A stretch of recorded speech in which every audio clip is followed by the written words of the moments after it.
Reservation क्या है? तो ये रिजर्वेशन हो ना हो उससे हमें क्या फर्क पड़ेगा जेन ज़ी?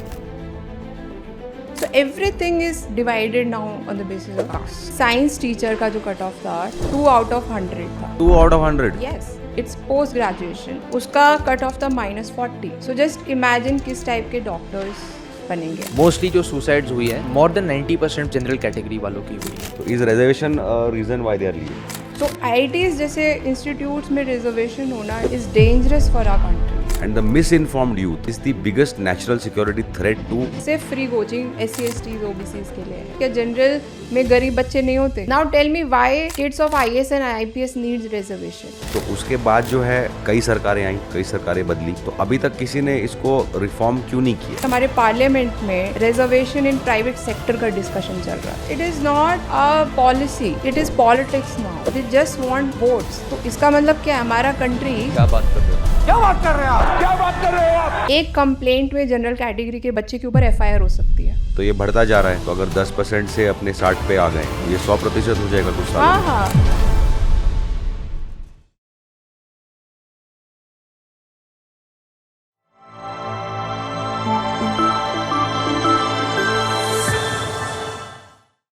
नमस्कार, आप सभी का स्वागत है आज के इस एपिसोड ऑफ द ऑडकास्ट शो पे।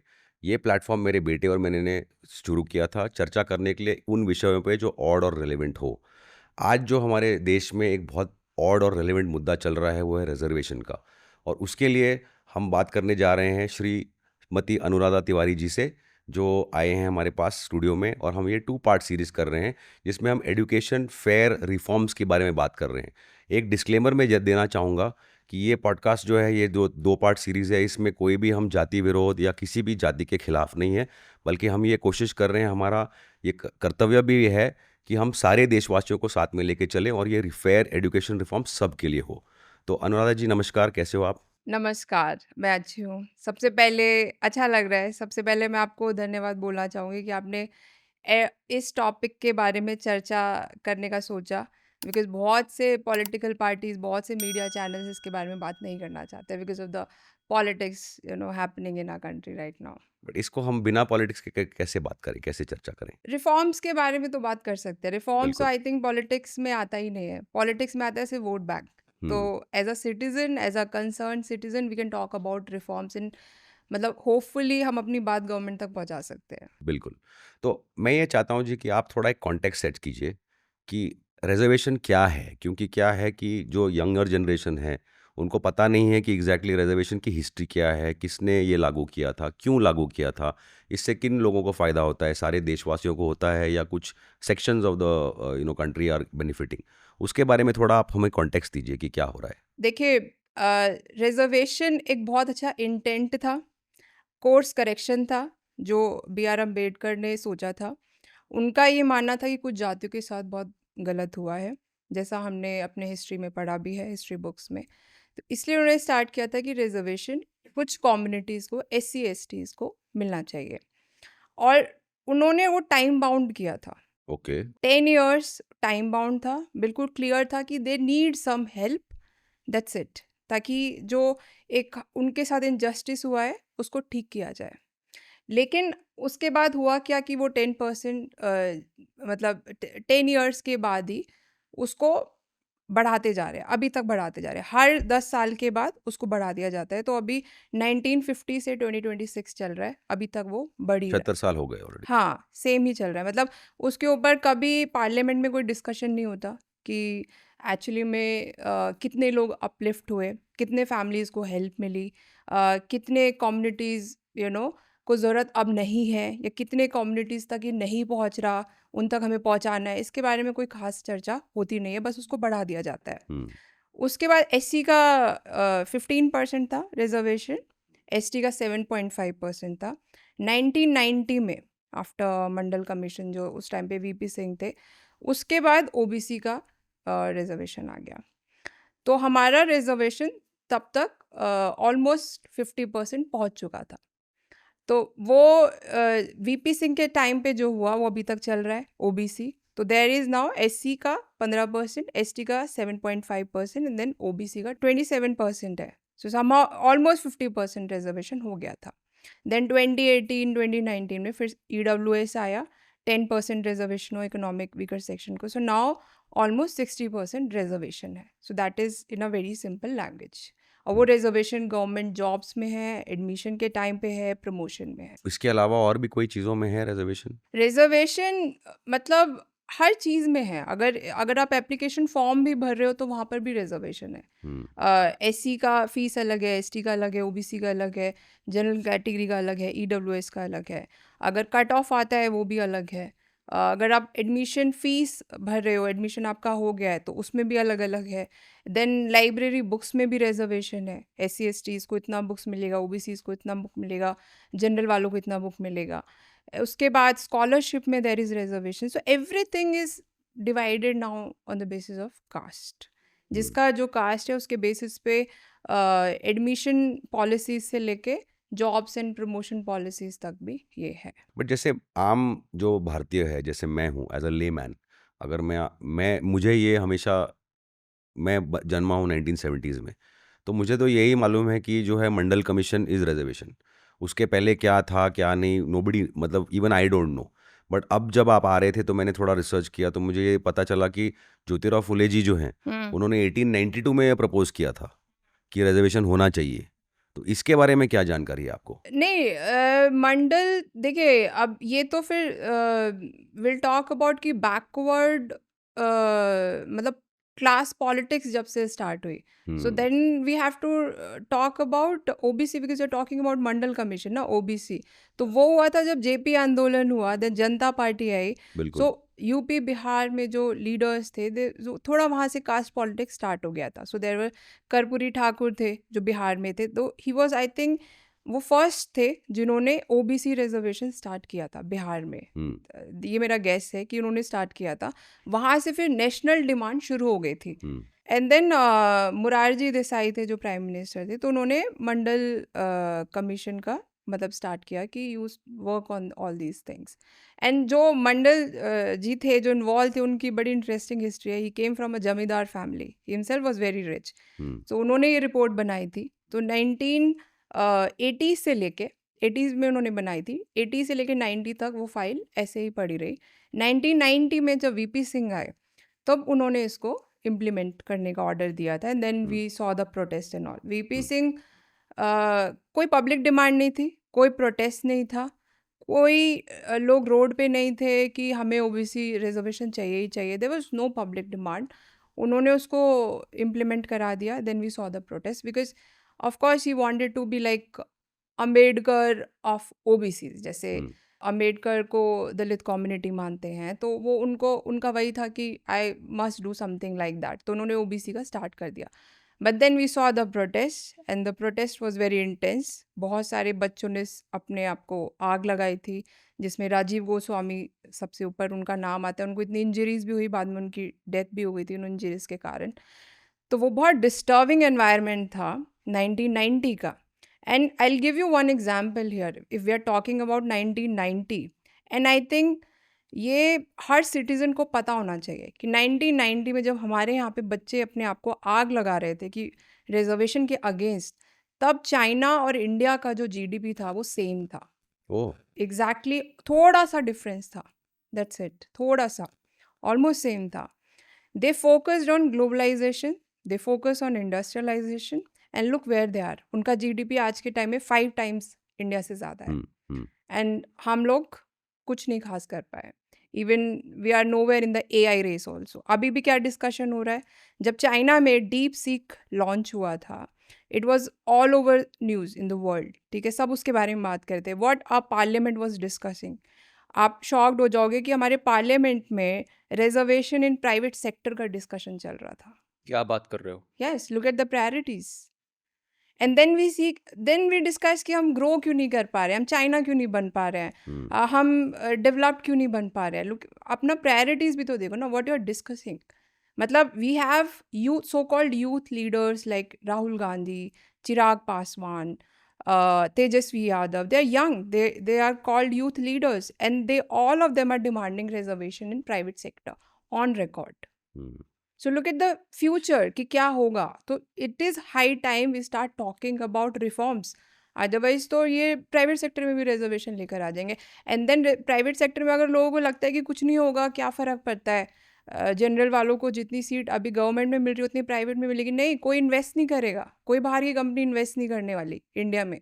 If they get to know कि ये रिजर्वेशन चल रहा है where you are giving admission on the basis of caste, not on the basis of merit, so who will invest in our country?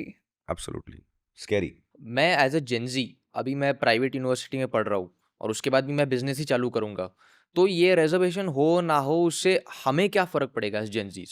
सी अगर it's a collateral damage, I would से।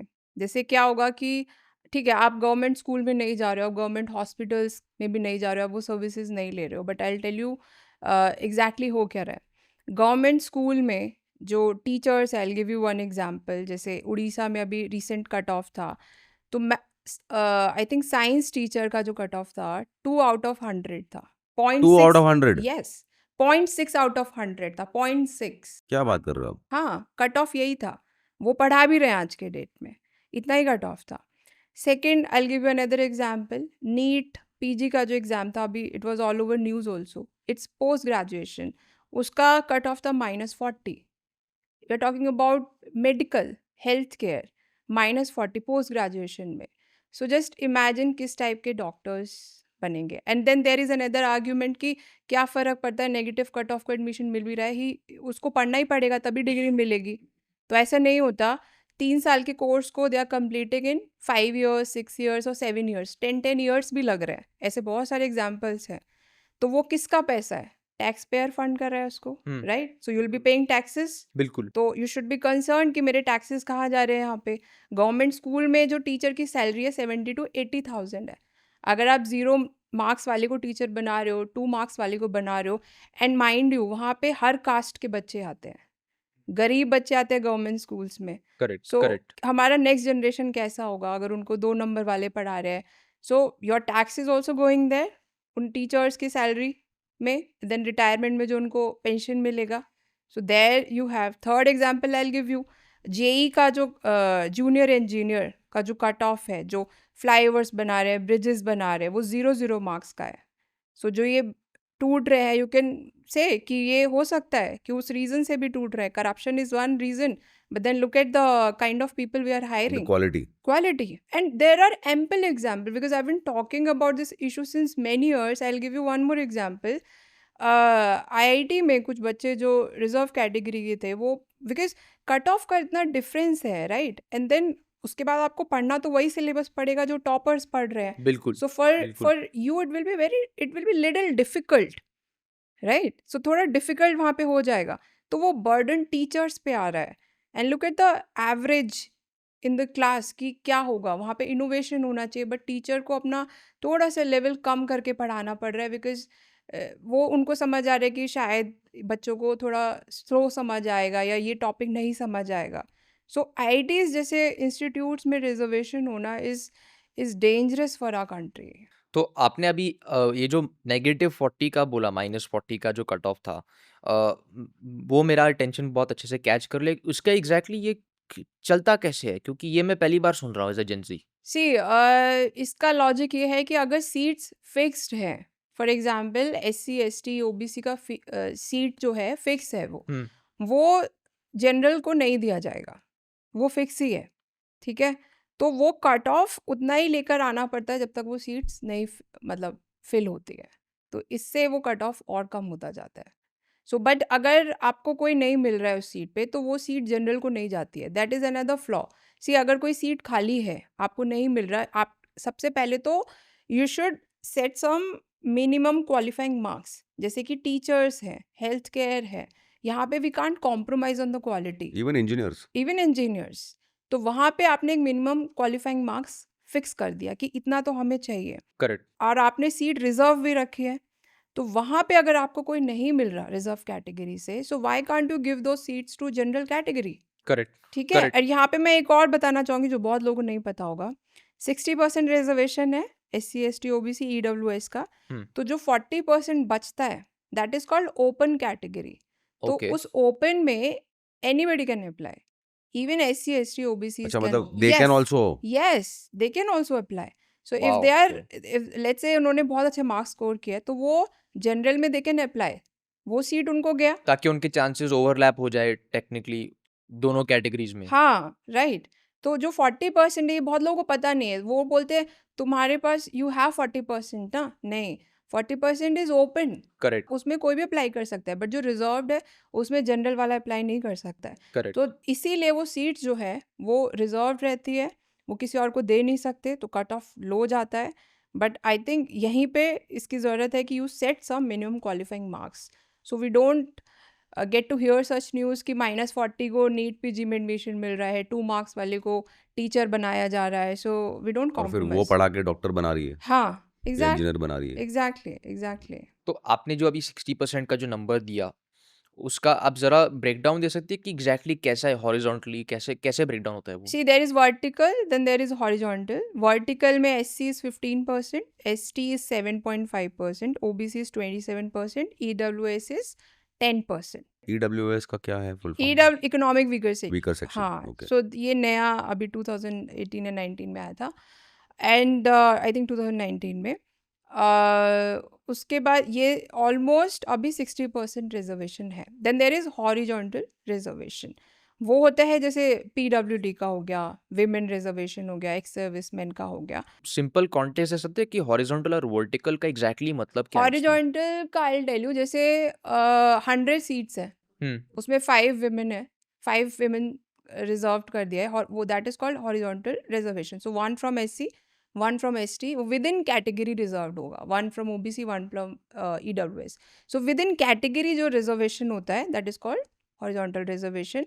Vertical मैंने आपको बता दिया, it is correct. हाँ almost 60% now. Past में मैंने बहुत सारे वीडियोस देखे हुए हैं कि how tough it is to get into IIT and institutions like that. अभी दो रिसेंट एग्जांपल्स में लेता हूँ, एक तो नीट का है और एक कोटा का है।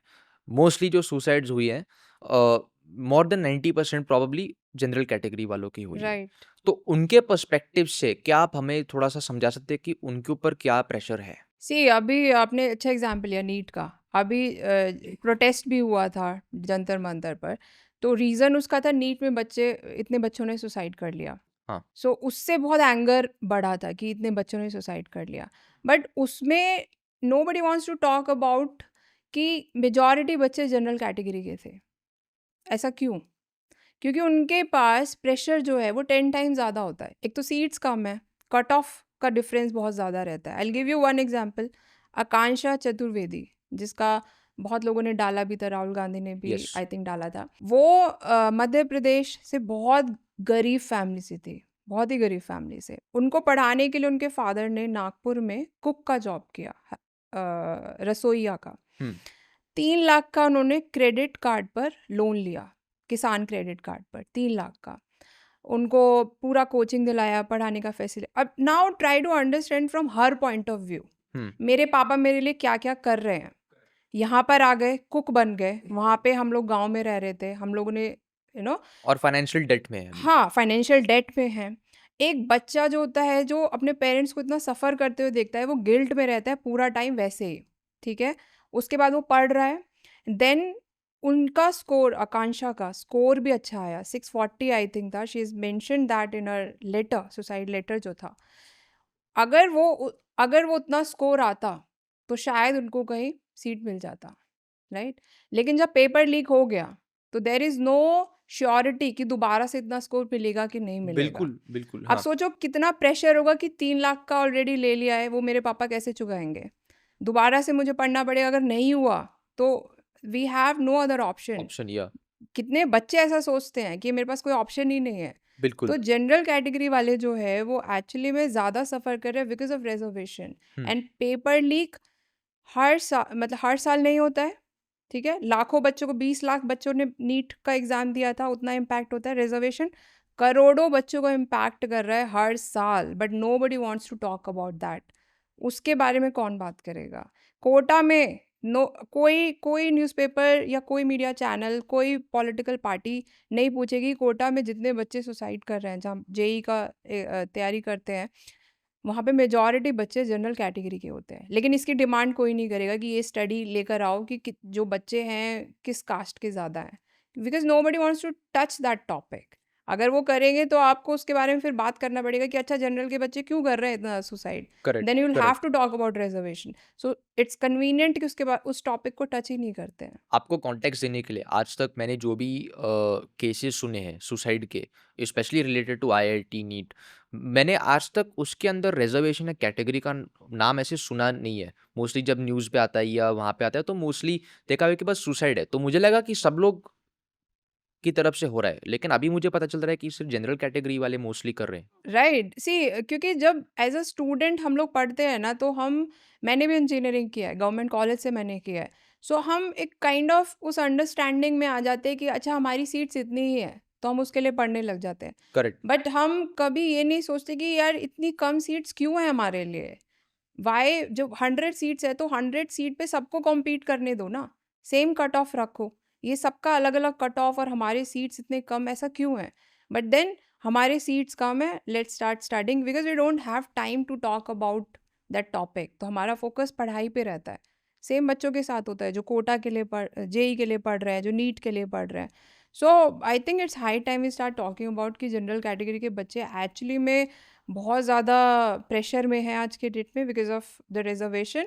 एंड रिजर्वेशन सिर्फ हम बढ़ने की बातें सुन रहे हैं, तो वी हैव टू कंसीडर कि इसका इम्पैक्ट बच्चों पे क्या हो रहा होगा जो तैयारी कर रहे हैं। This is one of the reasons we see कि कितने बच्चे बाहर पढ़ने जा रहे हैं। करेक्ट। लेकिन ये जो आपने रिजर्वेशन के बारे में अभी तक ब्रेकडाउन दिया था, कि वो परसेंटेज वाइज, उसके अलावा किसी को और कोई हेल्प मिलती है कॉलेज जाने के लिए? सपोज अगर मैं इस पाथ में होता और अगर मुझे कोई प्रॉब्लम है जिसको मैं अपने आप सॉल्व नहीं कर पा रहा हूँ, सपोज मुझे कोई बहुत टर्मिनल हेल्थ प्रॉब्लम है हम्म। या कोई इकोनॉमिकल प्रॉब्लम है या घर में कोई फैमिली प्रॉब्लम है, तो उनके लिए भी कुछ ऐसा है कि नहीं? अच्छा क्वेश्चन है ये, मैं मेरे से मिस आउट हो गया था जब मैं आकांक्षा के बारे में बात करी थी, आकांक्षा चतुर्वेदी के बारे में। उसमें एक और पॉइंट है कि फ्री कोचिंग जो है गवर्नमेंट SC ST OBCs को देती है। सिर्फ उनको? वो सिर्फ उनको, बहुत सारे एग्जाम्स में। अभी मैंने थोड़े टाइम पहले एक एग्जाम्पल भी डाला था, यूपीएससी का फ्री कोचिंग उत्तर प्रदेश लखनऊ में, I am forgetting the name क्या है उसका, वहाँ पे सिर्फ free coaching SC STs OBCs के लिए है, जनरल के लिए है ही नहीं। तो आप मुझे बताइए क्या जनरल में गरीब बच्चे नहीं होते? उनको बिल्कुल हेल्प होते नहीं हैं। चाहिए? उनको फ्री कोचिंग आपको नहीं देना चाहिए? मतलब रिफॉर्म्स करने ही नहीं है बेसिक लेवल पर। अगर आप बेसिक लेवल लेवल पर रिफॉर्म करना स्टार्ट करोगे तो reservation, there is a hope कि विद टाइम रिजर्वेशन कम हो। बट रिफॉर्म्स कोई करना ही नहीं चाहता है कि आप फ्री कोचिंग जब आप दे रहे हो तो आप वहाँ पे 10 चेयर्स एक्स्ट्रा नहीं लगा सकते जनरल वालों के लिए। मतलब आपने उसको कास्ट बेसिस पे कैसे कर दिया? That is extremely unfair. और ये कोई कोई मीडिया रेज नहीं करता कि ये पॉलिसीज़ ऐसे बन क्यों रही हैं। हॉस्टल फैसिलिटीज़ देते हैं गवर्नमेंट, स्टेट गवर्नमेंट्स दे रही है, सेंट्रल गवर्नमेंट दे रही है, सिर्फ SC STs OBCs के लिए दे रही है। राइट, तो राइट। जनरल वाले फिर कहाँ जाएँ? हम्म। कुछ है ही नहीं उनके लिए, कोई बात ही नहीं करता। आपने अभी अपना खुद का एग्जाम्पल दिया कि आप भी इंजीनियरिंग की हो एक गवर्नमेंट कॉलेज से। तो अगर एक हाइपोथेटिकल एग्जाम्पल लेते हैं हुँ। कि एक रिजर्वेशन के थ्रू कोई आ रहा है और एक जनरल कैटेगरी वाले से आ रहा है, तो आप ज़रा कॉन्टेक्स्ट दे सकते हैं कि एग्जैक्टली दोनों को क्या झेलना पड़ता है in terms of the merit based system entry के लिए? मार्क्स क्या रहते हैं, कट ऑफ क्या रहता है, कैसे होता है? और उसके बाद जॉब्स के लिए। सी, लाइक आई सेड, जब आप अप्लाई करते हो, you actually have no idea कि आपका कास्ट क्या है। मैं आपको स्टार्टिंग से प्रोसेस बताती हूँ। आपने 12th स्टैंडर्ड किया, आपको पता, मेजॉरिटी बच्चों को पता भी नहीं होता वो जनरल कैटेगरी से आते हैं, क्योंकि वो अपने पढ़ाई में इतना लगे होते हैं, उनको सिर्फ बता दिया होता है कि आपकी सीट्स इतनी है। No, hmm. बिकॉज रिजर्वेशन, किसके पास टाइम है? आपका एग्जाम है, आपको IIT की तैयारी करनी है, आपको नीट की तैयारी हाँ, करनी तो है। मैं उसकी तैयारी करूँ कि मतलब? हाँ, कि मैं इस पे डिस्कशन करूँ, देयर इज़ नो पॉइंट। तो वहाँ से स्टार्ट करते हैं कि किसी को नहीं पता होता आप जनरल कैटेगरी से हो या मतलब आपको इतनी कम सीट्स हैं। आप फॉर्म भरते हो तब आपको फर्स्ट टाइम पता चलता है, तब आपको टीचर बताते हैं कि हाँ ये कैटेगरी आप भर दो, क्या सरनेम है तुम्हारा, दिस इज़ योर सरनेम, अच्छा जनरल भर दो। उसके बाद इतने सीट्स हैं, इतना कट ऑफ तुम्हारा अप्रॉक्स इतना हो सकता है, तब तक आइडिया ही लगाया जाता है। उसके बाद आपको पता चल गया अच्छा इतना कम सीट्स है, इतना हाई कट ऑफ जाने वाला है। आप सोचो कितना ज़्यादा प्रेशर होता है, करेक्ट। राइट? फिर आप कोचिंग वगैरह जॉइन करते हो, सारी तैयारी करते हो। आप कॉलेज में एंटर करते हो, तब तक आपको पता चल चुका होता है जनरल कैटेगरी से आप हो। आपको बाकी कास्ट कम्युनिटीज़ के बारे में कुछ नहीं पता, अपने बारे में पता है कि मैं जनरल कैटेगरी से हूँ। Here I ask you one question, आपको मेरा सरनेम पता है क्या है? तिवारी। हाँ, तिवारी किस कास्ट से आते हैं? पता नहीं। You have no idea, right? I think you are 2021। I am 21 year. हाँ, यू हैव नो आइडिया। आपका सरनेम क्या है? अग्रवाल। अग्रवाल। मुझे पता है क्योंकि मैं काफ़ी टाइम से उसके बारे में बात कर रही हूँ। सो कॉलेज में जब हम एंटर करते हैं, हमें किसी के बारे में पता ही नहीं होता। उसका हम पूरा नाम भी नहीं पूछते। तुम्हारा नाम क्या है? अच्छा, your name is Harshana, your name is Rahul, that's it. Correct, correct. हमें पता ही नहीं है उसका फुल नेम क्या है। मेरा नाम अनुराधा है, आधे लोग मुझे अनु बोलते थे कॉलेज में। कोई अनु बोल रहा है, कोई राधा बोल रहा है। Nobody cares about your surname, right? फिर जब आप एडमिशन लेते हो, तब आपको पता चलता है अच्छा आपका फीस जो है 1,00,000 रुपए है। हुँ। आपको 1,00,000 रुपए पे करना है। उसके बाद आप नीचे देखते हो लिखा होता है कि ओबीसी वालों को 50,000 देना है, एससी/एसटी वालों को 10,000 या 0 रुपए अच्छा, देना वो है। रिवील किया जाता है सबको वैसे? हाँ, लिखा रहता है सामने, वो फॉर्म पे लिखा रहता है सामने, एप्लीकेशन जो रहता है नोटिस करेक्ट। बोर्ड पे। So there you see again कि ये क्या चल रहा है। मेरा 1,00,000 फीस है, मतलब और लेकिन बाकियों का ऐसा क्यों है? बाकियों का ऐसा क्यों है? मतलब मैं भी I don't come from rich family. मेरे फैमिली भी स्ट्रगल कर रही है। मैं यहाँ पे खुद 10 रुपये ऑटो से आई हूँ। तो मेरा फीस इतना ज़्यादा क्यों है? तो वहाँ पे you see the difference, right? Cut off में आप पहले देख चुके हो, सीट्स में आप पहले देख चुके हो। वहाँ से फिर यू स्टार्ट क्वेश्चनिंग पॉलिसीज़ कि ये चल क्या रहा है? What is going on? And then you pay and then you sit in the class. Then also आपको वो कॉन्शियस में नहीं आता है कि कास्ट पॉलिटिक्स क्या है, कास्ट सिस्टम क्या है। वहाँ उसके बाद जब आप फर्स्ट टाइम लाइब्रेरीज में बुक लेने जाओगे, तो आपको फर्स्ट डे बोल दिया जाएगा कि अभी जनरल को बुक्स नहीं मिलेंगी, आप 2 दिन के बाद आना, ओनली SC/ST। हाँ, येस इट हैपेंस। 2 दिन के येस, बाद आओ। हाँ, 2 दिन के बाद आना। अभी आपको नहीं मिलेगी, ओनली SC/STs कैन। मैं I will give you more examples, ये NITs में हो रहा है।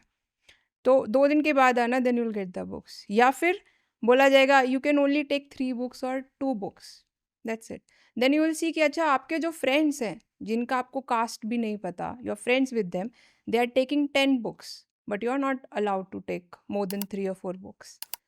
सो हु इज वाओ! हाँ, तो ये कास्ट सिस्टम में डिवाइड कौन कर रहा है? Tell me honestly. हमें ही नहीं पता कि हाँ, कौन कर रहा है। सिस्टम कर रहा है। द पॉलिसीज़ जो गवर्नमेंट ने पॉलिसीज़ बनाई है वो कर रहे हैं। आप हर स्टेप पे बोल रहे हो just because you come from general category आपको ये नहीं मिलेगा। आपके लिए we are making it difficult हुँ। हर स्टेप पे। तो देन वहाँ से यू स्टार्ट क्वेश्चनिंग थिंग्स कि या ये चल क्या रहा है? This is wrong, this is unfair, I don't deserve this. तो वहाँ से फिर आप कॉलेज में पूरे 4 साल आप देखते हो स्कॉलरशिप की स्कीम्स आती हैं, जो कभी स्टेट गवर्नमेंट निकालती है, कभी सेंट्रल गवर्नमेंट निकाल रही है। उसमें यू विल सी कि you are not even eligible general category, only SC/STs can apply, OBCs can apply. And वहाँ से फिर आप हर जो भी पॉलिसीज़ है, I can give you n number of examples जहाँ पे अलग-अलग पॉलिसीज़ हैं based on the caste. And then you study, then you apply for the jobs, there again the same process। आपको जॉब मिल गई, अगर गवर्नमेंट जॉब आपको गलती से मिल गई, तो वहाँ पे आप देखो कि अगर इवन आपको क्वार्टर्स तक जो मिलते हैं ना, जो क्वार्टर्स मिलते हैं, करेक्ट, अलॉट होते हैं, करेक्ट। उसमें भी रिजर्वेशन है। लोगों को पता ही नहीं ये सारी चीज़ें। उसमें भी है कि यू नो दिल इनको ये मिलेगा, इनको ये मिलेगा, हर पॉलिसी में है। देन यू सी कि प्रमोशन मिल ही नहीं रहा है। कितने लोग बिना प्रमोशन के रिटायर्ड हो जाते हैं जनरल हाँ, कैटेगरी मैंने से। सुना है वो, यस। मुझे इतने लोग मैसेजेस करते हैं कि मेरे पापा रिटायर्ड हो गए, उनको प्रमोशन ही नहीं मिला जस्ट बिकॉज वो जनरल कैटेगरी से थे। So there is no limit I would say कि कितना अंदर तक मतलब कास्ट पॉलिसीज़ बन चुके हैं हमारे कंट्री में। बट जी जैसे आप बात कर रहे हैं पॉलिसीज़ की, तो पॉलिसीज़ तो मतलब जब हमने स्वतंत्रता मिली 1947 में, उसके बाद अंबेडकर जी ने कॉन्स्टिट्यूशन जो लिखा, उसके बाद में जो है इन्होंने टेम्पररी रिजर्वेशन जैसे आपने कहा डाला था, वो भी 10%, करेक्ट? तो उसके बाद जो है कई सरकारें आईं, कई सरकारें बदली, तो अभी तक किसी ने इसको रिफ़ॉर्म क्यों नहीं किया है? आपका क्या विचार है इस पे? It is not a policy, it is politics now। ये है, nobody wants to improve कोई कम्युनिटी का condition. They just want votes. अभी तो हम सेंटर लेवल पे बात करें, अभी we are not even talking about state level पे क्या चल रहा है। सो स्टेट लेवल पर क्या चल रहा है, आई give you so many examples. अभी आपको शायद आपने सुना होगा मराठा रिजर्वेशन के लिए प्रोटेस्ट हुआ था, बिल्कुल। हंगर स्ट्राइक पे भी आई थिंक मनोज पाटिल उनका नाम था, वो बैठे थे एंड देन फिर वो स्ट्राइक को रोका गया, उनको बोला गया कि will give you reservation. Now imagine Maratha क्या हिस्ट्री है, वॉरियर हिस्ट्री है उनकी, but today they are sitting on strike, we want reservation, we want backward category certificate. इतना अच्छा लेगेसी, इतना वॉरियर लेगेसी होने के बाद they want backward category certificate. Why? Because उनको बेनिफिट ही तब मिलेंगे। हमने गुजरात में पटेल्स का देखा, पटेल कम्युनिटी का, they protested, we want reservation. Do you know Manipur में स्टार्ट क्यों हुआ था? वी ऑल टॉक अबाउट कि मणिपुर में ये चल रहा है, वो चल रहा है, वो स्टार्ट क्यों हुआ था? Because one community wanted ST status, scheduled. Why would any community want ST or SC or OBC status? Because they want reservation, they want benefit. So now imagine किस टाइप का division country में चल रहा है. Do you think it's right for a country? See, it's not right for any community or country to be divided. They Right, should be united. right. So but every few months we see protest happening in some part of the country कि ये community is protesting because they want reservation. So why is it happening? Because of the vote bank politics. They say कि हम आपको vote नहीं करेंगे अगर आपने हमें रिजर्वेशन नहीं दिया तो. So it's completely vote bank politics. तो ये एक टूल बन गया है ना, मतलब सबके पास कि सबके मतलब कि पास। मैं अगर रिजर्वेशन मांगूंगा, नहीं मिला मुझे, तो मैं इसके लिए वोट नहीं करूंगा। हाँ, और राइट। फिर पॉलिटिकल पार्टीज भी डर जाते हैं, वो बैक स्टेप ले लेते हैं कि ठीक है, हम कोशिश करके कुछ ना कुछ करके रिजर्वेशन दिलवाएंगे आपको। तो ये बढ़ता जा रहा है। तो अगर 10% से अपने 60 पे आ गए हैं, तो ये 100% हो जाएगा कुछ सालों हाँ में। हाँ, अब कुछ स्टेट में जैसे मध्य प्रदेश का, आई गिव यू एग्जाम्पल, वहाँ पे 70% क्रॉस हो ही जाएगा, अभी वो कोर्ट में चल रहा है। सो ये सब न्यूज़ बिकॉज काफ़ी लोगों को पता नहीं है, बट स्टेट लेवल पे बहुत सारे स्टेट्स जो है वहाँ पे रिजर्वेशन ऑलरेडी कोर्ट्स में है, जो केसेस चल रहे हैं कि हम बढ़ाना चाहते हैं, बट वो रुका हुआ है, कोर्ट्स ने रोका हुआ है, thanks to our courts and judiciary system, कि वो रिजर्वेशन जो है अभी रुका हुआ है। अदरवाइज इनके हाथ में होता तो ये 100% कर दे पूरा पॉलिटिशियंस। तो जहाँ तक मैं समझता हूँ, अगेन लाइक अ लेमैन मैं पूछ रहा हूँ आपको, जहाँ तक मैं समझता हूँ कि रिजर्वेशन जो है, जो लागू हुआ था शुरुआत में after independence, was to help marginalise communities, right. Schedule caste, schedule tribe, जो मतलब बहुत ही मतलब जो है totally at the bottom of the society, उनको हेल्प करने के लिए था, बराबर है। तो do we have any data कि ये इससे इनको हेल्प मिली है या नहीं, या ये सब हवा में बातें हो रही है, वो पूछना चाह रहा हूँ मैं। There is no data. In fact I will tell you one example. Meena community जो है वो ST में आती है, उनका ST का पॉपुलेशन है 4.5%, बट उनका UPSC में अगर आप देखोगे जो सिलेक्शन है मोर देन 40% है। तो हो क्या रहा है, कुछ ही कम्युनिटीज़ जो हैं वो बेनिफिट ले रही हैं। मतलब जिन तक झारखंड में जो ST कम्युनिटीज़ है, जो अंडमान में ST कम्युनिटीज़ हैं, उनको तो कोई आइडिया नहीं रिजर्वेशन है क्या। सेम OBC में भी कुछ ही कम्युनिटीज़ हैं जिनको फ़ायदा मिला हुआ है। सो देर आर सर्टेन स्टडीज़, जैसे मीना कम्युनिटी का है, I just give you an example. 4.5% उनका ST पॉपुलेशन है, बट उनका शेयर जो है मोर देन 40% है UPSC सीट्स में। सिमिलरली OBC का है। रोहिणी कमीशन का रिपोर्ट आया था 2017 में, I will give you an example. हाँ, as many as 983 OBC communities, 37% of the total, 37%, okay, were found to have zero representation in jobs and educational institution. मतलब उनका कोई रिप्रेजेंटेशन ही नहीं है, मतलब जीरो बेनिफिट्स है उनको फिर। हाँ है, उनको पता ही नहीं है कि बिकॉज कुछ ही कम्युनिटीज़ हैं जो उसका बार बार फ़ायदा लिए जा रही हैं। Now tell me why kids of IAS and IPS needs reservation. They have access to good coaching. They have the money. They have the money. The best example I can give you is Tina Dabi. She is हाँ, मैंने posted सुना in था उनके बारे में। she's posted in Rajasthan now. उन्होंने, उनके parents civil servant थे. So do you think she needed reservation? She studied in posh school access to everything. But she used reservation. Okay. Used reservation meaning how? UPSC के time पे. How did she use it? She comes from SC So community. she used that certificate. Yes, Okay. she used it. So, do you think it's right to use reservation when you have access to everything? Not at all. So she became civil servant. Here also it doesn't stop. उनकी sister ने भी reservation use किया कुछ time के बाद. So this is the best example कि कैसे misuse हो रहा है. Sejal Pawar is another example जो अभी काफ़ी न्यूज़ में थी on because of her remarks on in a comedy show. So बाद में पता चल रहा है she comes from ST category.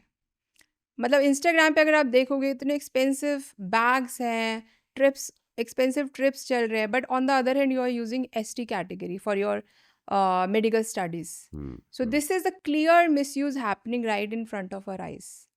सो सबसे पहले तो यहाँ पे चेंजेस होने चाहिए. यहाँ पे मेरा एक थोड़ा सा फ्लिप साइड पे सवाल था कि अभी रिजर्वेशन के थ्रू जो लोग आते हैं, मुझे ऐसा लगता है कि आपने जो अभी 2-3 एग्जाम्पल दिए, शायद सबके पास वो सब ना हो रिजर्वेशन के थ्रू.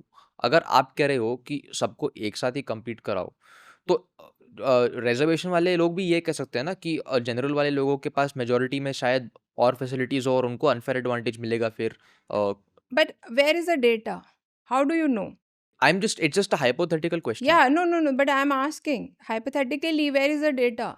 So let's say कोई जनरल कैटेगरी यूपी में, बिहार में रहता है, वो सिक्योरिटी गार्ड का बच्चा है, उसके पास ना कोचिंग का एक्सेस है ना उसका एक्सेस है, बट तुमने उसको क्लब कर दिया जनरल कैटेगरी में कि उसके पास तो सारा एक्सेस है, उसके पास अच्छी फैसिलिटीज़ है, बट उसके पास नहीं है. करेक्ट. राइट. करेक्ट. और जो एक रिजर्व कैटेगरी से जो दिल्ली में रह रहा है, कैपिटल में रह रहा है, जिसके पास सारा एक्सेस है अच्छी कोचिंग का, अच्छे टीचर्स का, उसके पास पूरा रिजर्वेशन बेनिफिट है, कट ऑफ का बेनिफिट है, फीस का बेनिफिट है. सो क्लियरली ये तो मतलब there is no data. This is the problem ना, कोई डेटा है ही नहीं. अगर कोई if we are talking about a Brahmin, तो ब्राह्मण हो सकता है कि यूपी में गरीब हो, साउथ इंडिया में कोई ब्राह्मण रह रहा है वो अमीर है, बट आपने अभी क्या किया, सबको अमीर बता के रखा हुआ है, but it is not true. It is not true. So there is no data. अभी कास्ट सेंसस का डिमांड चल रहा है, but nobody wants to talk about economic census. उसके बारे में आप बात करिए ना कि कौन एक्चुअली में गरीब है. अब मैं आपसे सिंपल क्वेश्चन पूछती हूँ. रिजर्वेशन मोर देन 75 ईयर्स हो चुके हैं, राइट? इतने साल हो गए, कोई भी कम्युनिटी, सारे कम्युनिटी को मिल रहा है रिजर्वेशन, जो भी रिजर्व कैटेगरी में आती है, उसमें से कोई भी कम्युनिटी अभी तक जनरल कैटेगरी में मूव क्यों नहीं हुई? मतलब लॉजिक तो क्या बोलता है कि आपने रिजर्वेशन देना स्टार्ट किया, कुछ कम्युनिटीज तो इम्प्रूव हो गई होंगी. करेक्ट. तो उनको शिफ्ट होना. तो उनको आपने जनरल कैटेगरी में मूव किया? नहीं किया. उल्टा हम देख क्या रहे हैं कि रिजर्वेशन में और ऐड हुए जा रही हैं कम्युनिटीज, और कम्युनिटीज मांग रहे हैं और कम्युनिटीज मांग रही हैं. तो इसका मतलब क्या है, हमारा कंट्री बैकवर्ड डायरेक्शन में जा रहा है. विद टाइम क्या, जैसे अभी किसी का ग्रोथ कैसे देखोगे, विद टाइम लोगों का वेल्थ बढ़ना चाहिए, इम्प्रूव होना चाहिए, राइट? तो अगर वो नहीं हो रहा, आप किसी को जनरल में मूव ही नहीं कर रहे, फॉरवर्ड कैटेगरी में मूव ही नहीं कर रहे, आप सब औरों को बैकवर्ड में ऐड किए जा रहे हो, तो इसका मतलब हम बैकवर्ड कैटेगरी में जा रहे हैं. तो क्लियरली ये तो सामने दिख रहा है कि कितना ज़्यादा गलत हो रहा है. कोई डेटा नहीं है, कोई स्टडी नहीं है, बढ़ाए जा रहे हैं बिफोर इलेक्शन. कोई भी इलेक्शन आता है, कोई भी पॉलिटिकल पार्टी वो ये अनाउंस कर रही है कि हम आएंगे तो रिजर्वेशन बढ़ा देंगे, हम आएंगे तो रिजर्वेशन प्राइवेट सेक्टर में लेके आ जाएंगे. जैसे पैसे बांट रहे हैं वैसे अब रिजर्वेशन बांट रहे हैं, सेम कॉन्सेप्ट पे. तो जो कम्युनिटीज़ खुश हो जाए, जिनका वोट मिल जाए, that's it. Nobody cares about country any more. So that is the point. See, if I'm talking about this issue, it's not मेरी तो पढ़ाई हो चुकी है. I'm well settled. Because I care for the country. Yeah, of course. I care for the future of our country, कि where it is going. Reservation के through अभी तक जो भी हुआ है, इसके ऊपर कोई डेटा है कि रिजर्वेशन ने हेल्प किया है कि नहीं? नहीं, कोई डेटा नहीं है. दिस इज़ द डिमांड कि आप डेटा शेयर करो कि कितने कम्युनिटीज़ हैं जो अपलिफ्ट हो गए हैं, जिनको बेनिफिट मिल चुका है, उनको आप जनरल कैटेगरी में मूव करो. सी जब बाबा साहेब अम्बेडकर ने स्टार्ट किया था देर कोई रीज़न होगा ना, उन्होंने टाइम बाउंड किया 10 इयर्स का, क्योंकि ताकि 10 इयर्स के बाद आप उसको रिव्यू करो। क्योंकि वो सोच रहे होंगे कि इसके बाद बेनिफिट्स लेके ये लोग आगे बढ़ेंगे। हाँ, आगे बढ़ेंगे तो शायद वो सर्कमस्टेंशियल था उस टाइम के लिए, इसलिए नहीं तो रिव्यू कहाँ हुआ? कोई भी स्कीम आती है, आप मनरेगा ले लो, आप जनधन स्कीम ले लो, कोई भी स्कीम, राशन कार्ड का ले लो, एक पॉइंट के बाद आपको मिलना बंद हो जाएगा क्योंकि आप अपलिफ्ट हो चुके हो, अब आपको नहीं मिलेगा, मुश्किल हो जाता है वो मिलना। तो रिजर्वेशन के साथ क्यों नहीं हो रहा ऐसा? सेम सेम कॉन्सेप्ट होना चाहिए ना, कि आप अपलिफ्ट हो गए हो तो आपको रिजर्वेशन की ज़रूरत नहीं है। तो जी जैसे आपने बोला कि मतलब बहुत सारे कम्युनिटीज़ हैं जो जैसे the purpose of reservation was to uplift them, और एक बार वो अपलिफ्ट हो गए तो फिर वो रिजर्वेशन से बाहर हो जाने चाहिए। That is the ideal scenario जो आप प्रपोज कर रहे हो या जो आप सोच रहे हो लॉजिकली। राइट। मेरा ये सवाल है कि अगर कोई रिजर्वेशन से ऑप्ट आउट करना चाहता है तो कैसे कर सकता है वो जनरल कैटेगरी में अप्लाई कर सकता है। अच्छा मतलब लेकिन अगर उसका अगर ऑलरेडी कास्ट डिसाइडेड है, जैसे आप बोल रहे हो ना कि कास्ट बताया जाता है, हमें तो कुछ पता ही नहीं कि हमारा कौन सा कास्ट है, वो बताया जाता है at different levels in your life, admission के टाइम, फिर उसके बाद जॉब के टाइम, फिर उसके बाद सरकारी नौकरी के टाइम, या इवन आपने बोला जैसे हाउसिंग अलॉटमेंट्स के टाइम भी वगैरह वगैरह, ये पूछा जाता है कि तुम्हारा जात क्या है या बताया जाता है, और राइट। फिर उस बेसिस पे तुमको बेनिफिट्स दिए जाते हैं किसी को भी। तो हम्म अगर समझो अगर मैं खुद एक SC/ST से बिलोंग करता हूँ और मैं अपलिफ्ट हो चुका हूँ और मुझे छोड़ना है ये और मुझे जनरल कैटेगरी में करना है, तो कैसे कर सकता हूँ मैं? नहीं, आप जनरल में, like I said, general is open, hmm आप उसमें अप्लाई कर तो सकते आप हो, ओपन कैटेगरी में मतलब आप you can open apply. Category में अप्लाई कर सकते हो। एंड आई थिंक यहाँ पे सबसे ज़्यादा दो लोगों का रोल बहुत इम्पॉर्टेंट है, एक रिजर्व कम्युनिटी का, एक कोर्ट्स का, जो आर जुडिशरी का। लोगों का कैसा है कि कोई भी पॉलिटिकल पार्टी अगर उनको अनाउंस कर रही है कि विल इंक्रीज रिजर्वेशन, तो the onus is on public कि वो उनसे पूछना स्टार्ट करे कि ये सब ठीक है, but what about development, what about the condition of our government hospitals or government schools and our infrastructure, हमें साफ पानी कब मिलेगा, रोड कब अच्छी मिलेगी। we don't want to talk about reservation, we don't need reservation, हमें चाहिए development now, so let's start talking about that। second, judiciary का इसमें रोल ये है that judiciary इसको बैन करे, इलेक्शन से पहले जो ये पार्टीज अनाउंस कर रही हैं, ये अनाउंस मतलब बिल्कुल बैन होना चाहिए इस पे, that they can't announce increase in reservation at all. तो ये दो इसमें बहुत आई थिंक मेजर रोल है, उसके बाद ही will be able to see थोड़े चेंजेस। एक तो थोड़ा यू नो एक एज अ कंट्री हमें सोचना स्टार्ट करना पड़ेगा कि अगर हमें कोई 5,000 दे रहा है, 10,000 दे रहा है, so we don't have to vote for them, we have to vote for a party और MLA और MP who will work for us, that's it. So लोगों के साथ जैसे प्रधानमंत्री ने हमसे रिक्वेस्ट किया था कि आप गैस सब्सिडी दे दीजिए, और बहुत लोगों ने दे भी दी थी। सो आई डोंट थिंक कि वो कभी ये बोल पाएंगे कि आप अपना रिजर्वेशन दे दीजिए, तभी उनका इलेक्शन जीतना डिफ़िकल्ट हो जाएगा, तो वो ये बोल भी नहीं सकते। सो आई थिंक ये लोगों के ऊपर ही है कि अगर आप if you are you know privileged enough, if you have access to good things, good facilities, तो आपको रिजर्वेशन की ज़रूरत नहीं है। It's something that you have to selfly give up. हाँ, बहुत सारे लोग हैं, जैसे मैं जब पढ़ाई कर रही थी तो मेरे क्लास में बहुत सारे बच्चे थे जो OBC से आते थे, बट उन्होंने जनरल में किया हुआ था, उन्होंने नहीं एडमिशन लिया हुआ था OBC से। सो बहुत सारे बच्चे अभी भी कर रहे हैं। हम्म। तो जैसे आपने बोला कि कुछ चेंजेस की ज़रूरत है वगैरह, there are lot of reforms required to make a fair education system, उसके बारे में हम पार्ट 2 में चर्चा करेंगे जी। But before we end this first part, मुझे एक आखिरी सवाल है। आपने starting of the first part podcast में जो बताया कि भाई आए दिन जो है बहुत सारे प्रोटेस्ट हो रहे हैं, तो जैसे अभी रिसेंटली जो है नीट पेपर लीक को लेके एक बहुत बड़ा प्रोटेस्ट हुआ था बाय कॉकरोच जनता पार्टी, और बहुत सारे स्टूडेंट्स वहाँ आए थे।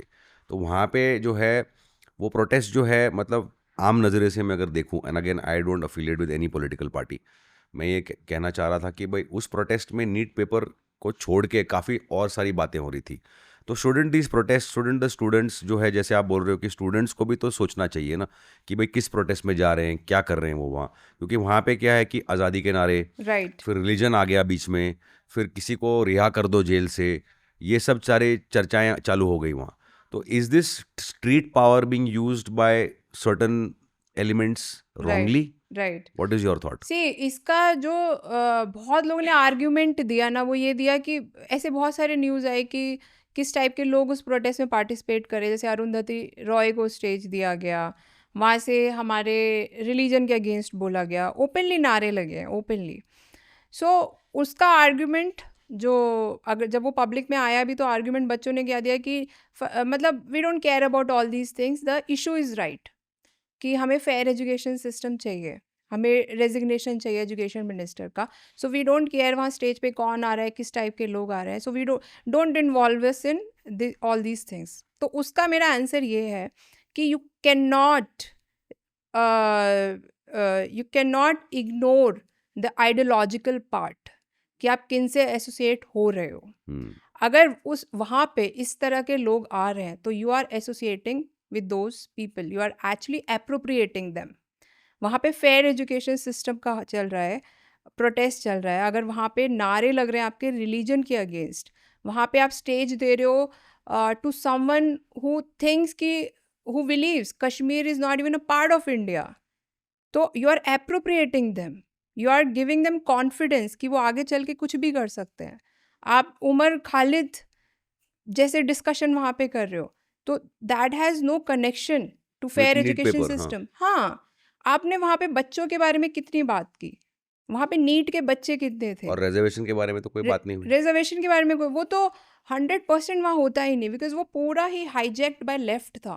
They support reservation. कितने लोगों को पता ही नहीं है, जो अभिजीत दिपके है, ही हिमसेल्फ वो supporting 80% reservation in private sector. उसका ट्वीट है, प्राइवेट सेक्टर। यस, उसका ट्वीट है openly, he supports reservation, he supports 80% reservation in private sector. Then वहाँ पे किस तरह के लोग आए थे प्रोटेस्ट में? चंद्रशेखर रावण, भीम आर्मी का जो चीफ है, वो थोड़े टाइम पहले उसने पार्लियामेंट में बिल इंट्रोड्यूस किया था कि रिजर्वेशन जो है प्राइवेट एजुकेशनल इंस्टीट्यूट में लेकर आई है। में भी हाँ, वहाँ पे भी लेकर आई है। तो इस टाइप के लोग एक तरफ बोल रहे हैं रिजर्वेशन लेकर आओ प्राइवेट एजुकेशनल इंस्टीट्यूट में, दूसरी तरफ वो फेयर एजुकेशन सिस्टम का लेके बैनर वहाँ पे और खड़ा हुआ प्रोटेस्ट है। चल रहा है नीट पेपर लीक का। हाँ, प्रोटेस्ट चल रहा है नीट पेपर लीक का, और नारे लग रहे हैं हमारे रिलीजन के against. So what is going on?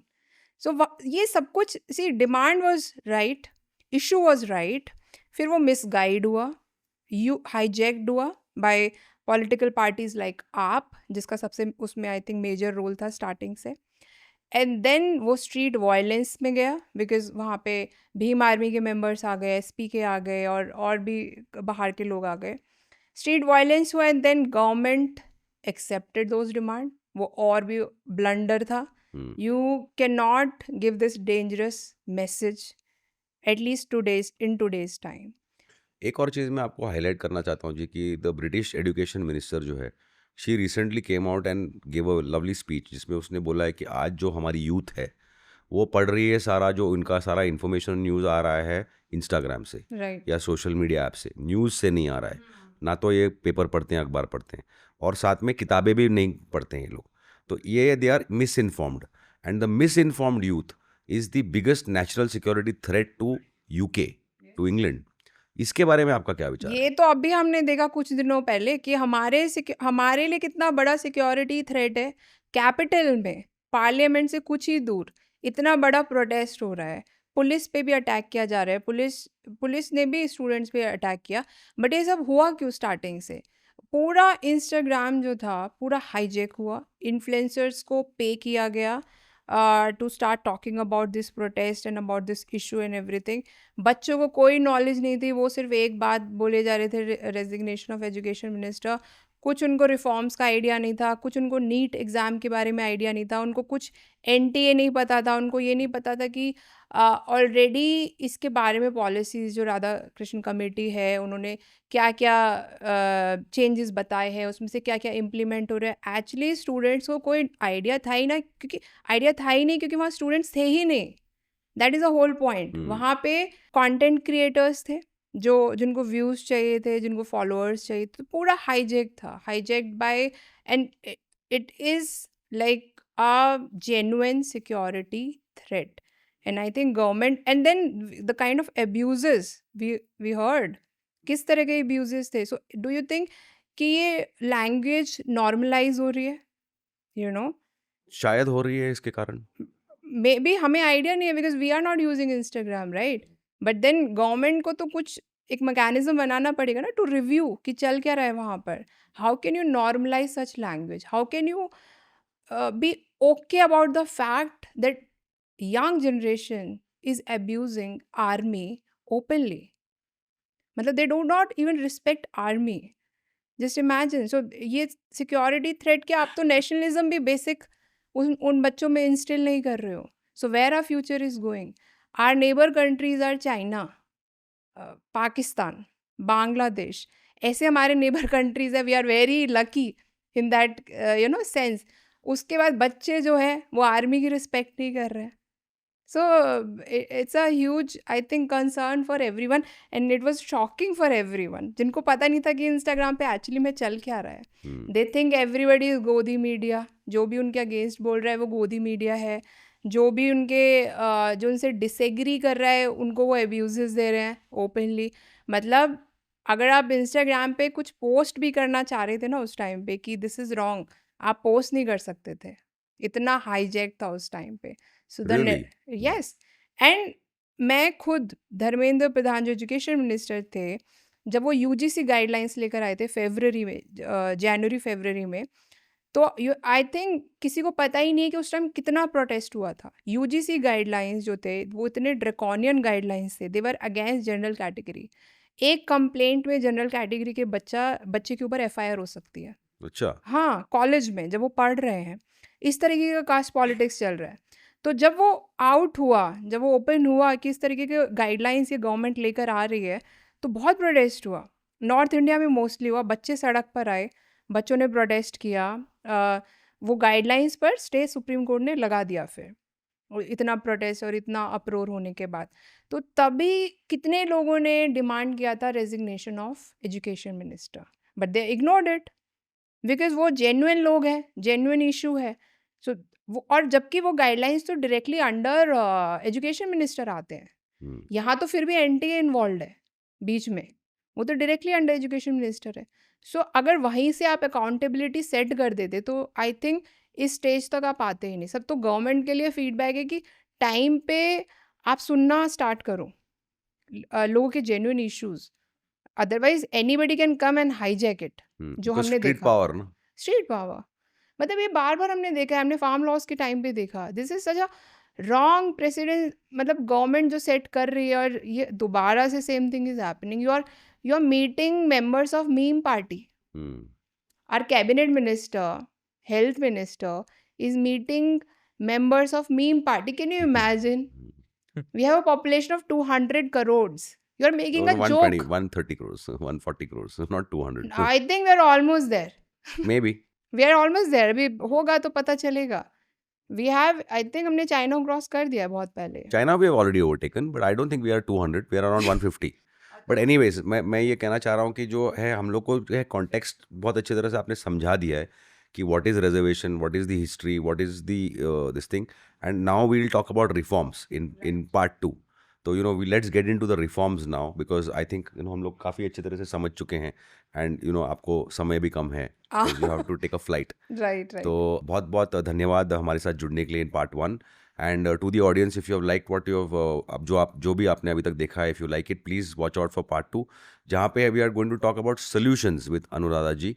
What are the reforms that we can, what are the good reforms that can be feasibly put where ये जो reservation का topic है, it turns into a fair education system with fair practices, and can it be completely abolished or not? Find out in part 2. Thank you जी, नमस्कार. Thank you.